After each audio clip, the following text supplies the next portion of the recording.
주시는 하나님의 말씀 함께 보겠습니다. 로마서 말씀입니다. 로마서 5장 7절과 8절 말씀입니다. 많이들 아시는 말씀일 거고요. 익숙하게 들으셨던 말씀입니다. 로마서 5장 7절과 8절 말씀입니다.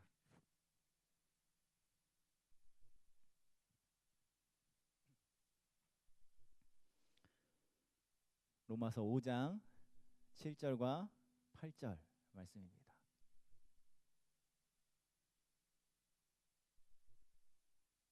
다 찾으신 줄 알고 함께 읽도록 하겠습니다. 한 목소리 읽습니다.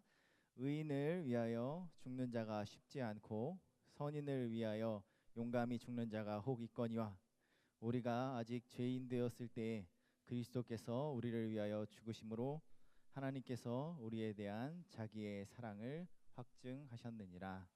아멘. 예, 오늘 사순절 기간에 함께 하나님 앞에 말씀 나누는 시간 갖도록 하겠습니다. 오늘 로마서 말씀이고요. 많이 들어보셨고 되게 굉장히 익숙하게 들으셨던 말씀일 겁니다. 말씀만으로도 너무 은혜가 되는 구절이라 사실 굳이 이것들을 설명하고 한다라는 게 좀 사족처럼 느껴지기도 합니다만 조금만 더 깊이 있고 혹은 좀 우리 마음 가운데 생각해 볼 수 있는 마음들을 나눠 보고자 합니다. 제 어린 시절 이야기부터 시작을 하려고 하는데요. 제가 이제 신학을 하기 전에, 그러니까 저 어렸을 때 제가 신학이라는 걸 하겠습니다. 하나님 제가 주님의 길을 걷겠습니다라고 하기 전에 제 꿈이 대통령 경호원이었습니다. 네, 대통령 경호원. 대통령이면 대통령이지 대통령 경호원은 뭐냐라고 생각하실 수도 있는데 나름 진지했습니다. 굉장히 진지하게 준비했고요. 초등학교 때 진지하게 준비했습니다. 뭐 아버지가 경찰이셨어서 그 영향도 있긴 하겠지만 사실 제가 나 대통령 경호원이 되고 싶다라고 생각을 했던 건 사선에서라는 영화를 처음 보고서입니다. 이게 클린트 이스트우드라고 옛날 서부 영화에 나오던 그 주인공인데요. 그 사람이 나오는 내용입니다. 그래서 그 사람이 나와서 이제 대통령을 지키기 위해서 이렇게 막 범죄자와 이렇게 고군분투하면서 싸우는 그런 내용인데요. 예, 슬라이드 요 영화입니다. 예. 사선에서 제가 이번에 설교하려고 이 영화를 다시 찾아봤어요. 이렇게 다시 찾아봤는데 알고 보니까 이게 청소년 관람 불가 등급이더라고요. 제가 이걸 초등학교 때 봤거든요.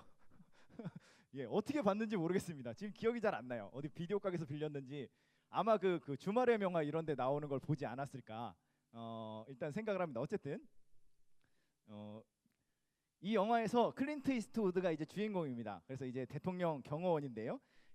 마지막에 어떤 장면이 나오면 범인이 이렇게 막 숨어 있다가 딱 나타나서 대통령한테 총을 딱 쏩니다. 그럼 이제 클린트 이스트우드가 이제 갑자기 그 범인을 발견하고 딱 몸을 날려요. 으아! 슬로우 모션으로 짱짜짜짜짜 하면서 딱 총을 맞고 하고 쓰러지는 장면이 있습니다. 그리고 나중에 범인을 잡지요. 그걸 보면서 저게 남자다. 남자로 살려면 저렇게 살다가 가야지. 약간 이런 마음이 있었던 것 같습니다. 너무 멋있다. 나 저렇게 좀 살다가 좀 죽고 싶다. 약간 이런 마음이 있었어요. 그래서 대통령 경호원이 되기 위한 방법들을 찾기 시작을 합니다. 그래서 당시 대통령 경호실의 무술 사범이 특공무술 총재였어요. 우리나라 특공무술 한국 총재가 대통령 경호실 그 무술 감독이었습니다. 그래서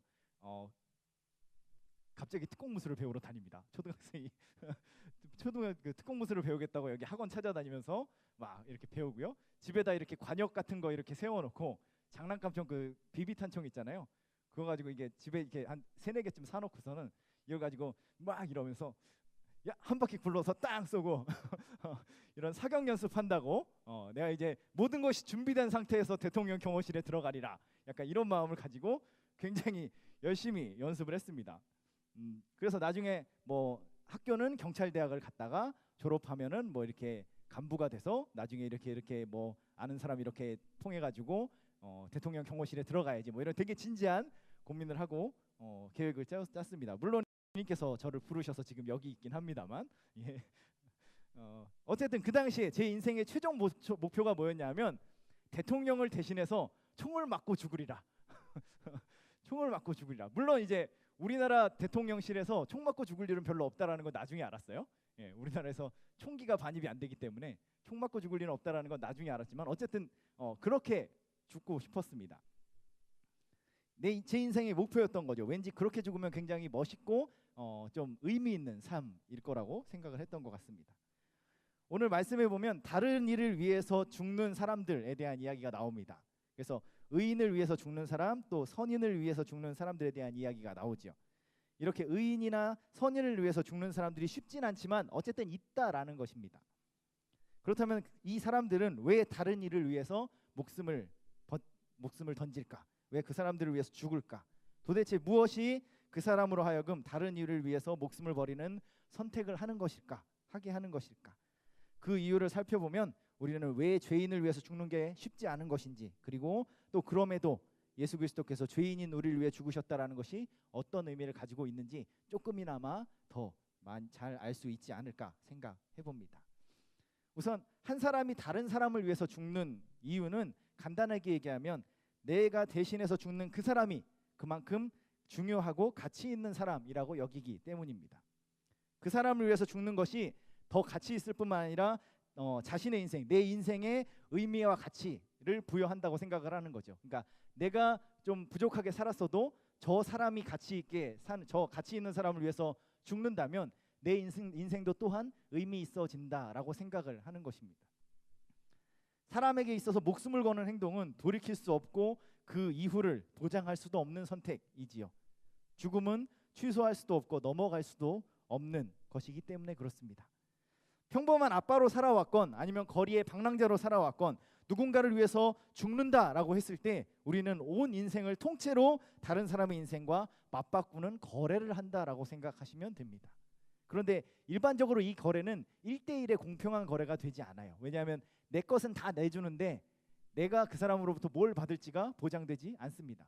혹은 아무것도 받지 못할 수도 있다라는 것이죠. 그렇기 때문에 이 불공평한 거래처럼 여겨지는 것이죠. 나는 다 주지만 내가 받는 것은 없는. 그렇기 때문에 이 거래가 잘 성립을 안 하는 겁니다.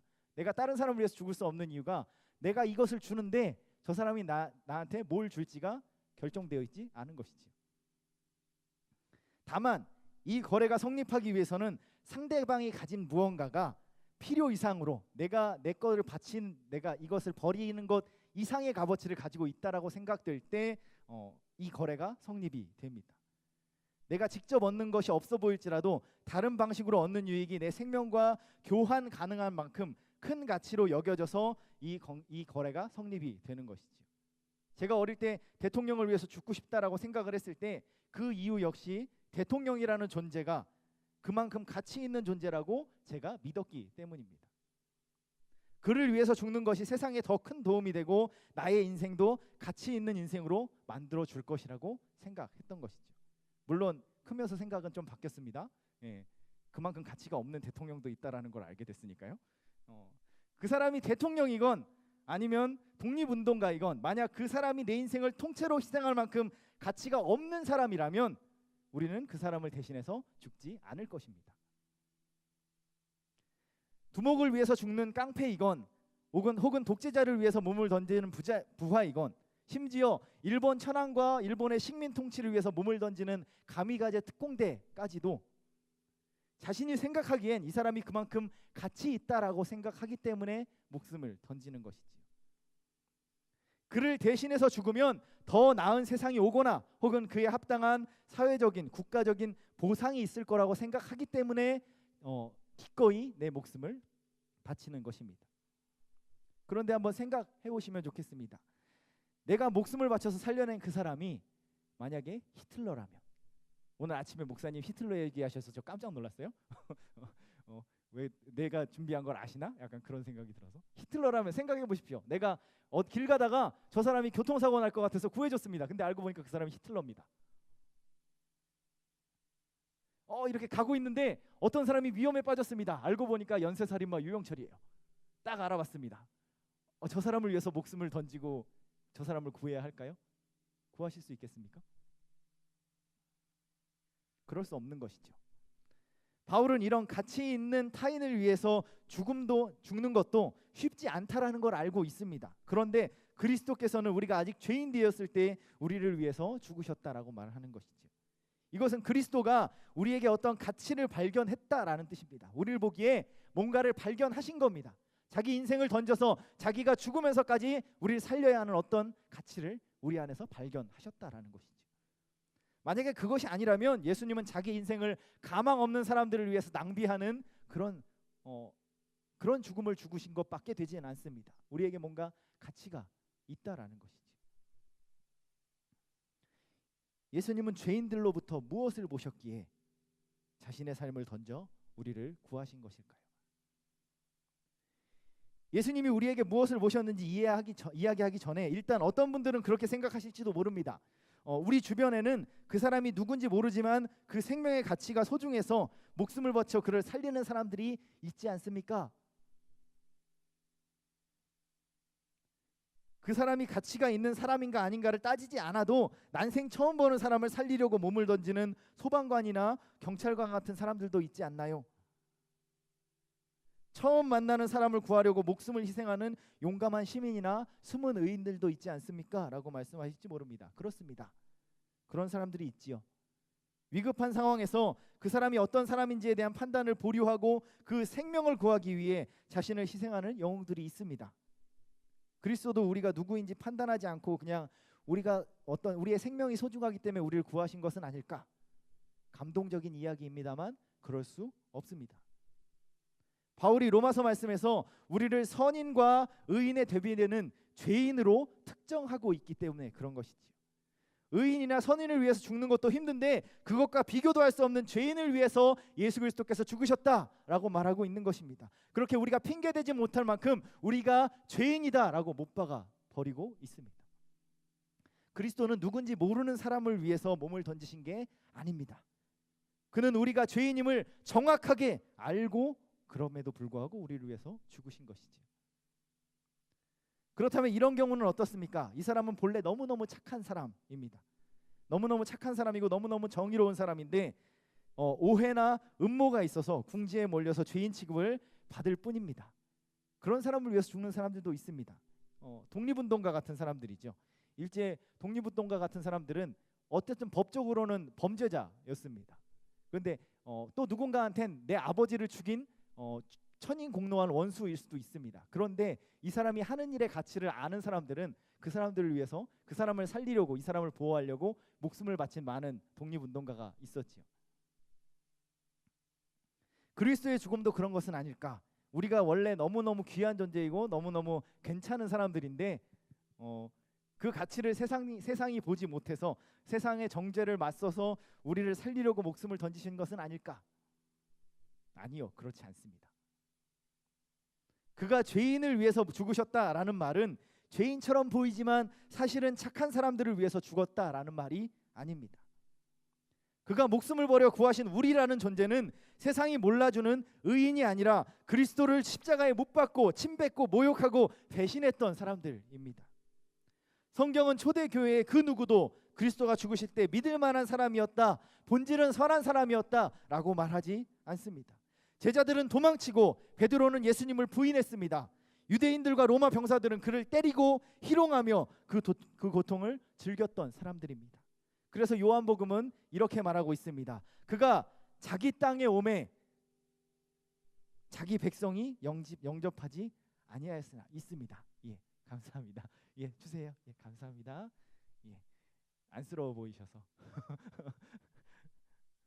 그가 자기 땅에 오매 자기 백성이 영접하지 아니하였다라고 말하고 있습니다. 또한 로마서의 시작 부분에서 바울은 다음과 같이 말하며 편지를 시작합니다. 또한 그들이 마음에 하나님 두기를 싫어하매라고 말하고 있습니다. 이것이 우리의 모습입니다. 원래는 선한 사람들이 아니라 마음에 하나님 두기를 싫어하고 그가 이 땅에 오셨을 때 그를 거부했던 사람들이 우리라고 말하고 있는 것입니다. 우리가 아직 죄인일 때 우리를 위해서 그리스도가 죽으셨다라고 말한다면 그것은 우리에게 숨겨진 선함이 있다라고 말하는 것이 아닙니다. 그런 것을 우리에게서 찾지 못한다라고 말하고 있는 것이죠.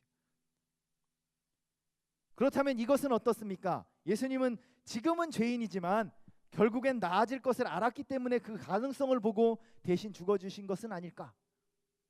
초대교회 사람들이 예수님을 배신했지만 결국 변화되어서 하나님의 일꾼이 되지 않았습니까? 자, 어떻습니까? 좋아진 것 같습니까? 몇몇 사람들의 인생을 본다면 그것이 사실 같아 보일지도 모릅니다. 그리고 어쩌면 그것은 못 믿어온 우리를 부르시고 제자 삼으신 이유가 될지도 모릅니다. 하지만 그것이 우리를 위해서 십자가에 죽으신 이유일 수는 없는 것이지. 왜냐하면 그의 보혈은 교회에 속한 사람들만을 위해서 흘리신 것이 아니기 때문에 그렇습니다. 역사적으로 훨씬 많은 사람들이 그리스도를 모른 채 죽어갑니다. 인간은 그때와 같이 지금도 반목하고 서로를 미워하며 싸우고 날이 갈수록 잔인해집니다. 만약에 예수님이 우리의 발전의 가능성을 보고 우리를 대신해 죽으셨다면 예수님의 판단은 틀렸을지도 모릅니다. 성경은 우리에게 도망갈 구멍을 주지 않습니다. 우리가 아직 죄인 되었을 때라는 바울의 문구는 우리가 우리의 의로움과 결백함을 이야기할 수 있는 모든 가능성을 차단하고 있습니다. 예수 그리스도의 죽으심은 우리의 어떤 숨겨진 가치에도 근거하지 않습니다.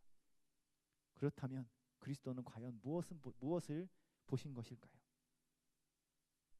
앞에서 내가 살려야 할 사람이 연쇄살인마 유영철이나 독재자 히틀러라면 누구도 그를 대신해서 죽으려 하지 않을 것이라고 말씀드렸습니다. 유영철 같은 연쇄살인마를 대신해서 죽는다면 그것은 어떤 더 나쁜 결과들을 가져올지도 모르는 것 아니겠습니까? 그런 사람을 위해서 내 생명을 맞바꾼다면 그것이야말로 개죽음처럼 여겨질지도 모릅니다. 그런데 그를 위해서 죽을 수 있는 한 사람이 있을지도 모릅니다. 그가 선한 사람이어서가 아니라, 그가 개선의 여지가 있어서가 아니라 아무런 가치 없는 사람일지라도 그 사람을 위해서 죽을 수 있는 사람이 한 명은 있지 않을까요? 얼마 전에 개봉했던 신과 함께라는 영화의 한 장면을 가져왔습니다. 여기서 주인공은 어린 시절 혼수 상태에 빠진 홀어머니와 함께 사는 것이 너무 힘들어서 어머니를 죽이려고 시도했던 죄 때문에 죽어서 심판의 자리에 서게 됩니다. 영상 잠깐 보겠습니다. 옛날에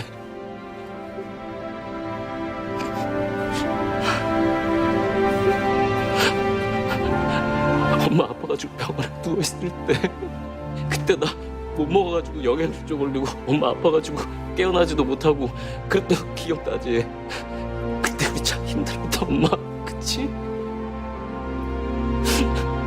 그래가지고 형이 자욱이 이 새끼가 엄마랑 나랑 둘 다 죽이려고. 근데 엄마 이거 다 알았다면서. 엄마 다 알고 있었다면서. 맞지? 엄마. 그래서 형이 이 새끼가 이 병신 같은 게 이게 엄마한테 미안해가지고 다시는 집에도 못 오고 죽으라고 이래가지고 돈 다 준 거잖아 엄마. 자욱이 그 병신이 평생을 그랬다고. 엄마랑 평생을.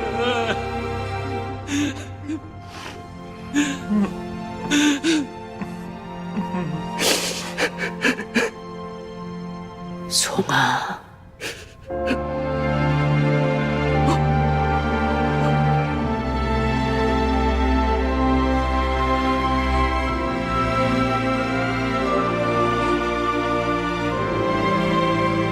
내 새끼, 너희들은 아무 잘못 없어. 모든 게 다 이 못난 엄마가 잘못한 거야. 알았지, 얘들아? 엄마가 잘못했다.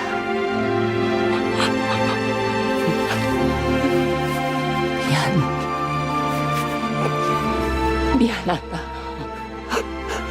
내 아들 사랑한다. 자엄아, 수엄아. 유영철 같은 쓰레기 같은 인간을 위해서 죽을 사람은 없을지도 모릅니다. 그런데 그 어머니라면 어떨까요? 제 생각에 아무리 유영철이 쓰레기 같은 인간이어도 그 어머니는 제발 날 대신해서 죽일 수 있으면 죽여달라고 말하실 것 같습니다.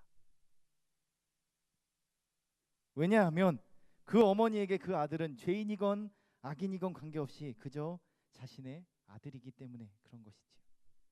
영화 속의 어머니도 그 아들이 자신을 죽이려 했다라는 것은 아무 관계가 없습니다.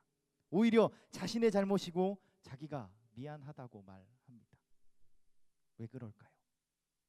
그 사람이 자신의 사랑하는 아들이기 때문에 그런 것이죠. 예수님이 우리가 죄인 되었을 때 우리를 위하여서 죽으실 수 있는 가치는 우리에게선 찾을 수가 없습니다. 우리에게 그럴 만한 가치가 없다는 것은 우리가 아직 죄인이었다라는 바울의 한마디가 확증해주고 있는 것입니다. 그리스도가 우리를 위하여서 자신의 생명을 주시는 만큼 가치 있다고 여기신, 우리에게서 발견하신 그 가치가 있다라면 그것은 우리가 하나님의 사랑을 받고 있다라는 것입니다. 예수님이 발견하신 가치는 우리에게 있는 것이 아닙니다. 우리를 사랑하신 하나님께 있는 것이지. 오늘 함께 읽었던 8절의 말씀을 화면을 보시면서 같이 읽어보겠습니다. 같이 읽습니다. 우리가 아직 죄인 되었을 때에 그리스도께서 우리를 위하여 죽으심으로 하나님께서 우리에 대한 자기의 사랑을 확증하셨느니라. 아멘. 예수님이 보신 것은 우리가 하나님의 사랑을 받고 있다라는 것입니다. 하나님의 사랑이라는 가치 앞에 우리가 죄인인지 아닌지는 아무런 문제가 되지 않습니다. 그렇기 때문에 바울은 8절의 마지막에서 그리스도가 죄인들을 위하여 죽으심으로 하나님께서 자기의 사랑을 확증하셨다라고 말하고 있는 것입니다.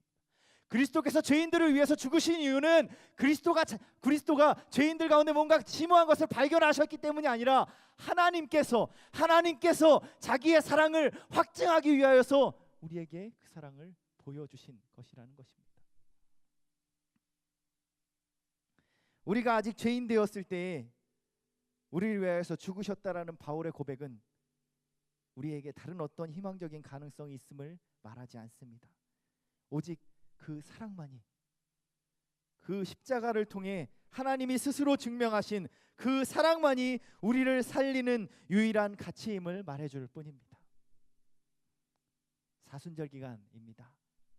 그 십자가를 기억하는 이 기간에 우리는 우리가 죄인이라는 사실과 그 사실에도 불구하고 그가 우리를 위해 죽으셨음을 기억해야 할 것입니다. 그리고 우리가 어떤 사랑을 받는 존재인지도 아셔야 할 것입니다. 내 안에 어떤 선한 것이나 내 안에 어떤 자랑할 만한 것이나 내 안에 어떤 숨겨진 귀한 것이 있어서가 아니라 하나님께서 나를 사랑하신다라는 그 사실 하나 때문에 그 가치를 발견하셨기 때문에 예수 그리스도께서 우리를 위하여서 자신의 목숨을 내어주실 수 있었음을 우리는 깨달아야 할 것입니다. 하나님의 사랑을 의지하고 살아가시는 임마누엘 성도님들 되시기를 기도합니다. 기도하겠습니다. 사랑의 하나님, 감사합니다. 이 사순절의 기간에 우리는 무엇을 기억하고 무엇을 기념하고 있습니까? 하나님, 예수 그리스도의 그 십자가로 말미암아 우리를 살리신 그 하나님의 사랑을 감사드립니다. 우리 안에 어떤 귀한 가치가 있어서도 아니고, 우리 가운데 어떤 자랑할 만한 것이 있어서도 아니고, 우리 가운데 그 어떤 아름다운 것이 있어서가 아니라 하나님께서 우리를 사랑하신다라는 그 사실 하나 때문에, 그 가치 때문에 자기를 버려서 우리를 살리신 그 예수 그리스도의 사랑을 기억합니다. 하나님께서 자기 아들을 내어주시기까지 우리를 사랑하셨다라는 그 사실을 기억합니다. 하나님, 우리 가운데 이 사순절의 기간에 그 마음 하나 놓치지 않도록 주님 도와주시고, 십자가가 우리 삶 가운데 어떤 의미인지를 기억하고 하나님 앞에 나아갈 수 있는 우리가 될 수 있도록 주님 역사하여 주시옵소서. 예수님의 이름으로 기도드립니다. 네, 결단 찬송합니다.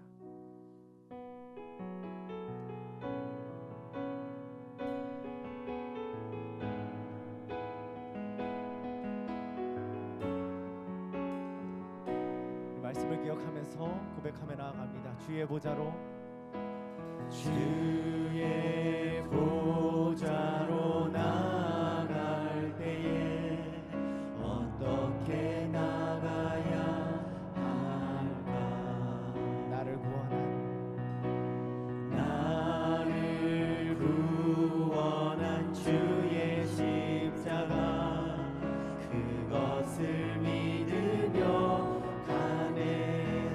주의 보좌로 나아갑니다. 아멘. 주의 보좌로 나아갈 때에 나 여전히 부족하나. 나를 품으신 주의 그 사랑 그것을 믿으며 가네. 자격 없는 내 힘이 아닌 자격 없는 내 힘이 아닌